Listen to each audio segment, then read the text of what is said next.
let's get started. Let's cut out this deck. So you can do this any number of ways. These lines here, you're going to cut the outside lines, and then you're just going to do this inside part. Okay, you cut all this out, and that's it. It's a little easier to cut with a ruler, I find, with Coroplast. It's maybe a little hard to see because of the camera, but I trust that you're going to figure it out what I'm doing.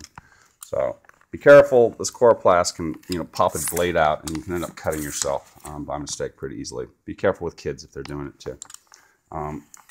These box cutters. It's nice to have sharp box cutters as well. If they're dull, then you really are going to struggle with this. Okay. Okay.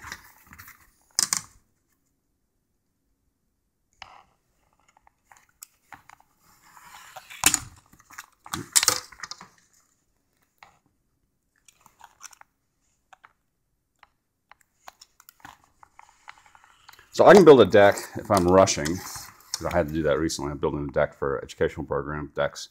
I can build one in about 20 minutes. Just, if I'm set up and ready to go. This is going to take longer than that because I'm going to be talking a lot, but that's kind of the limit on building these things. Be careful here, because if you overcut too much, you're going to mess up the deck. But remember, if you make a mess of this, just go on out and go in somebody's front yard and pluck your political opponent's sign up that's going to be there, or don't steal, but maybe after the election. Go grab yourself some Coroplast. It's all over the place. I love seeing it fly, because it is, only other place it's going to go, I think, is landfill, which I'm not that keen on. Okay. Sometimes you have to mess with this a little bit. The knife doesn't go through quite all the way. Just catch the edge here and just lightly cut. That usually takes care of it. There you go. Now it's free and clear. So I've cut out deck. And one little detail is these are going to be control horns. You see them called out. I'm going to cut them right now since I'm standing here with a nice sharp knife and a ruler. And let's do this couple of, there we go. See, 3 cuts to get through. Went through fine. It's a little harder, on the broad side. Okay, we don't need this. We want to keep these around. So that goes in the trash. I'll put these in my little box. Keep all your parts in this box if you've got one. Most of our kits are now shipping with that box. You want to keep around some of this scrap Coroplast as well for punching into. All right, so these big triangles, we'll keep them. The rest of these little guys, we're going to dump them in the trash with you.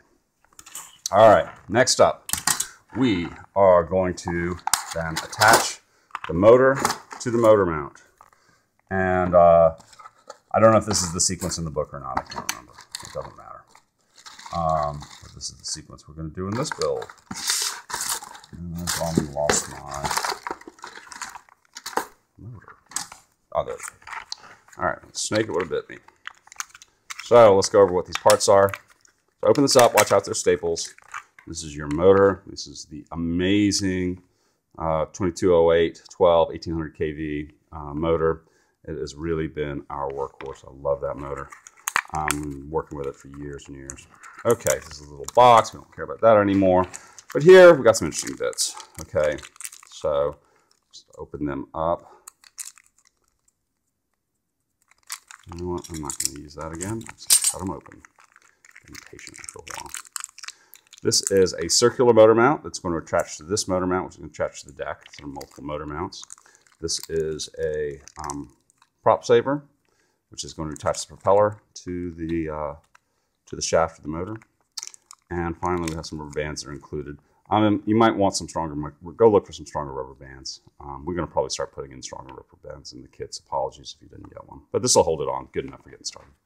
All right, so keep those around. Keep this prop saver around. Don't lose that. Throw this away. And now we attach this to that. So we're going to get out our zip ties. Brooklyn Aerodrome orange, of course.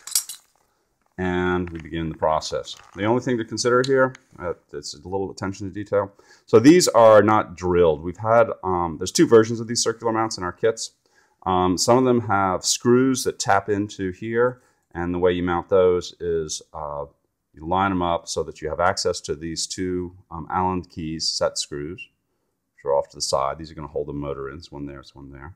And then you just screw them in the back like that, and it holds it really well. Then they changed how they're manufacturing them, and now we use zip ties to hold them on, because that's how it was done actually a long time ago. So either way is fine. There's no particular advantage to one or the other. I guess the screw one is a little more rigid, but you also lose the screws, and this is part of this is we want things to look like you can do it. How's the autofocus doing there? Not so great. So just get your zip ties too. I'll put the blocky bits on the back just to keep things, keep it out of the way of the spinning motor.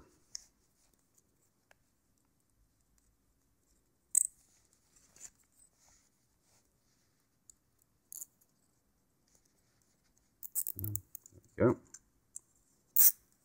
So in this build video, we're doing the whole thing. I'm not going to, cheat and show you a finished airplane when, there's steps that have happened without you. None of this cooking show stuff.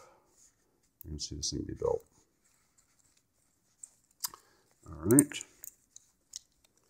And there.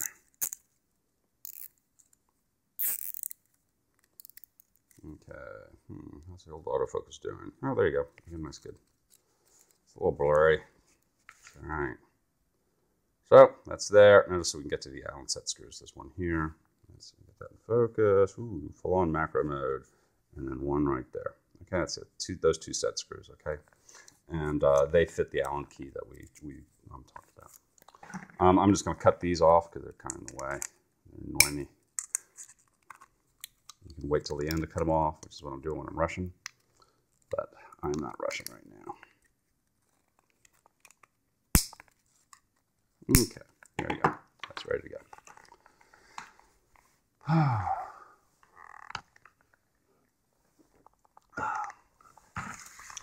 Okay, so next up, we're going to attach the prop saver to the motor mount. So grab one of the propellers, and we're going to set this up as in a pusher setup. So that means there's the props that we're sending right now have a shiny, smooth side and a sort of a matte side. This is the front of the prop. It's also the side that has the writing on it. Okay, and that is going to face the prop saver. Prop saver has two orientations. There's one really loose one that just won't hold there. It's a little flange, you can see it, and there's one that kind of fits in there snugly. Okay, we want the one that fits snugly. Sometimes there can be some issues. The quality of that drilling or that molding is not that high, so this can be a little bit off. You might have to shave the prop a little bit to get it to fit. So now what we do is we're going to take one of these rubber bands and we put it over the prop saver like this. So we're just holding the whole thing. There it is. This is the front of the prop. Writing's here. That's there. This is holding itself nice and snug. We just wrap this around, just kind of like this. Just one full turn, everything, and that is holding that on. See how that rubber band? Let's see. That goes right around. Starts here, goes down around here, goes around here, goes around here, and ends there. And that's holding it on. The nice thing about this is we now have sort of a flexible joint, so hopefully this prop will not break so easily. It's called a prop saver. All right. We need to back these screws out a little bit. Maybe I could have done that before. But this is, you can actually see, yeah, you can see me moving these screws out so that we can have clear access to that shaft.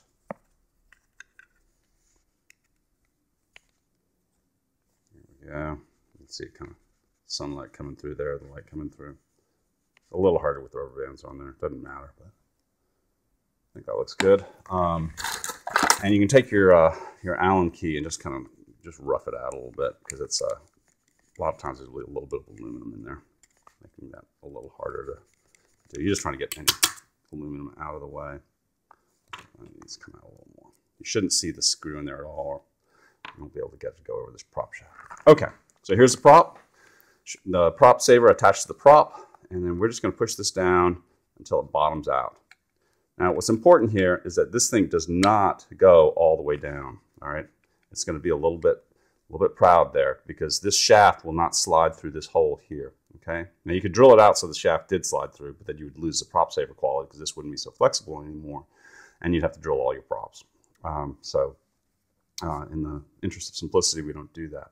The other thing you can do, which I'm not going to do in this build video, which we're kind of disrecommending at this point, is you can file a flat spot in this on this shaft, just a little tiny shaft, using a Dremel tool or a file or something like that. If you want to do that, go ahead. It's in the book, but we're not going to cover it now. I'm not sure it brings enough advantage for the aggravation that it entails. But if you've got something, you've got a grinding tip on a Dremel, then go ahead and do it. No reason not to. Just be careful when you do it. Okay, so then you tighten this, and this is, you're tightening onto aluminum. So you don't want to get crazy. You just want this to be snug, but not super snug. All right, you're just going to take this until it starts to catch on the metal, and then you're just going to give it a 1/16 of a turn, even if not even that, maybe. You just want that on there nice and solid.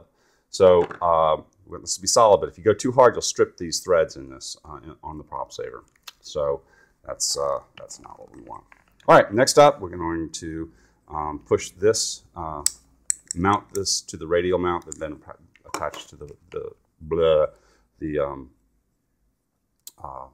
motor mount to the deck. So we want to make sure we back these guys out. So this is why we want to have access to it, so that we can get at them and back them out. There we go, using the Allen set screw. If I can get right under there. They're blocked, and you can't get at them. If you can only get at one, that's fine. One will hold it in pretty much fine. But it's nice to have two. Okay, so I've been building them with the wires over to the left. So this is just, doesn't matter what the orientation. Don't put it over the top, because it might get damaged, but just have the wires go off to the left or the right. I'm going to go off to this side here, to the left. As I look at it, it'd be right in terms of when it's mounted on the airplane. But not crucial. Don't have them be down this way, okay? That's in the way. So you want it off to the side. All right, and then you're going to use this, the set screws, these Allen set screws, and just tighten them again. This is aluminum again. This is a little harder to strip. They'll let you know when they're tight. Put them in there. Got some thread lock. You can put that on there too. There we go. It's a little hard to get at because it's zip tying away, but there we go. Okay, so there we have it. We have the motor mounted to the motor mount, and everything's looking nice. Next up, we're going to join put the motor mount onto the deck. And this is super simple. We get some of our double-sided tape. We take 2 squares of it, all right? And so basically one of the techniques we'll use is the double-sided tape kind of helps hold orientation, and we zip ties for strength. That's how this works. Double-sided tape is also a pain to get up. It's going to be really, there's some skill that I don't have. Almost nobody has. Getting these tape squares to give up their backing, adhesive backing, but they do go eventually. You just have to be patient. Come right up. Okay. So we're going to position this, and I've got a nice grid here to work with. And this is, I just eyeball this. I want the back of the bell housing to be kind of on the edge of the prop hole. I want it centered, and I want to make sure the prop looks like it's kind of centered on that line there. And you can see how that is. It looks pretty good. This is not super crucial alignment step, believe it or not. And that's nice centered there. Okay, so that's done. And now we will secure that by punching holes through these holes that we see in the motor mount. And so we just go through and we push through. And notice I'm pushing into these layers below. Protects the table below and also makes sure that the holes go all the way through. If you don't, you'll just get dimples and then you'll be frustrated and have to redo it. Not the end of the world, but... Then you grab yourself a couple of zip ties.